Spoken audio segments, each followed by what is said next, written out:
Bienvenidos a esta nueva explicación. A ver, imaginemos por un momento esta escena.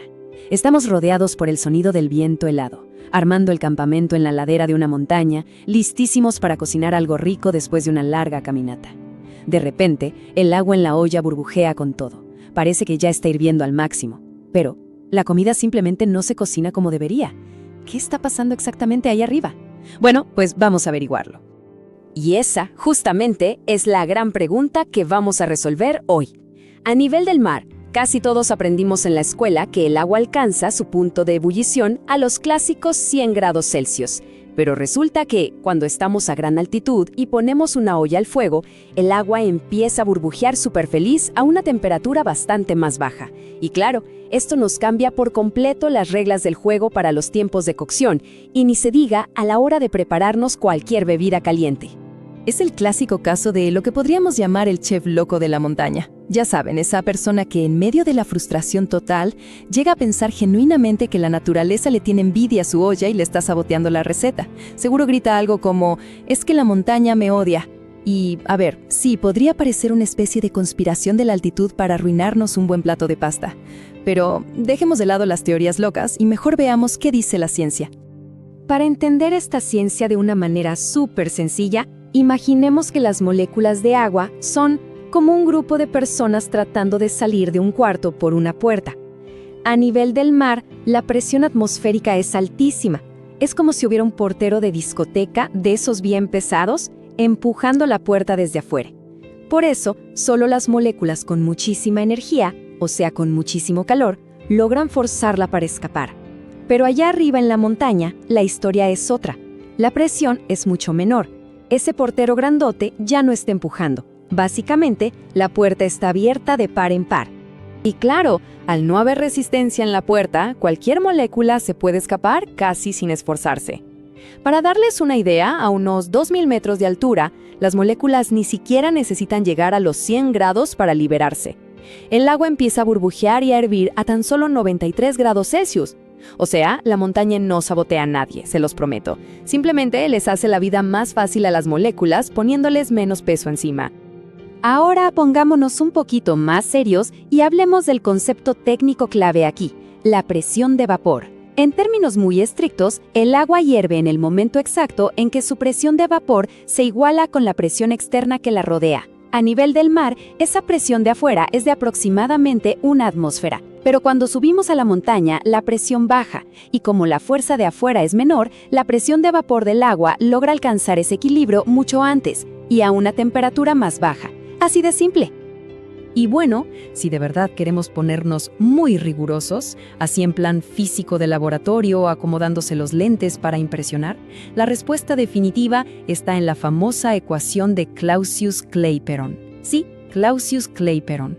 Esta fórmula matemática describe exactamente cómo se va desplazando el punto de ebullición. Literalmente es el gran secreto numérico detrás de cómo se comporta el agua en las cumbres. Les cuento, esta ecuación usa una constante fundamental llamada entalpía de vaporización, o delta H vapor, que para el agua es de 40,7 kilojoules por mol. Suena complejo, pero fíjense. Si aplicamos la fórmula y cortamos la presión atmosférica normal a la mitad, el agua va a hervir a unos 81 grados Celsius. ¡81! Y si nos vamos a los extremos, digamos la cima del mismísimo monte Everest, donde hay apenas 0,33 atmósferas, el agua hierve a unos increíbles 70 grados. La regla general es fascinante.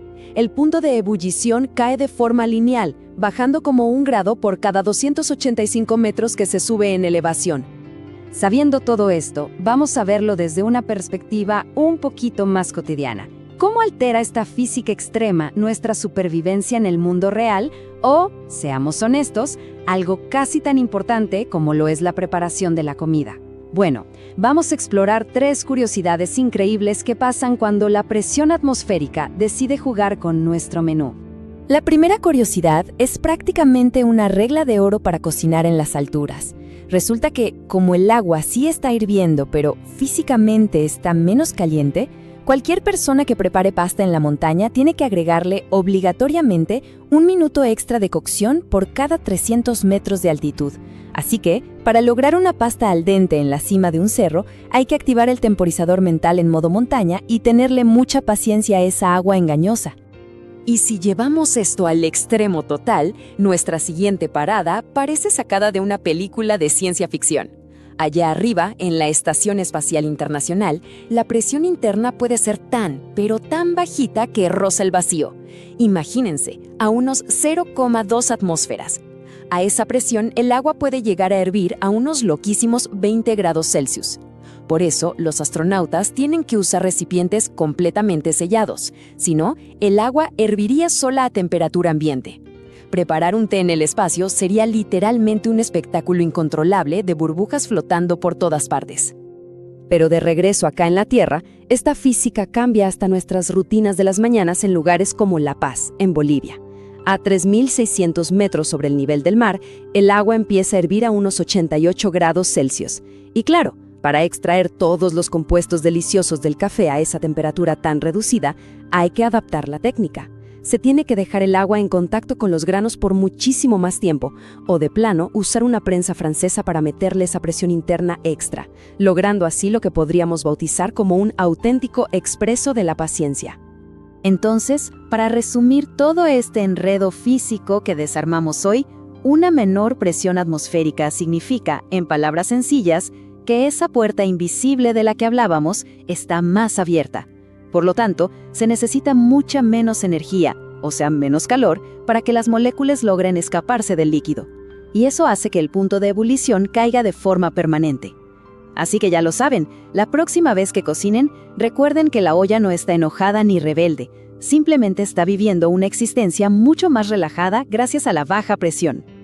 Y con esto llegamos al final de nuestra explicación.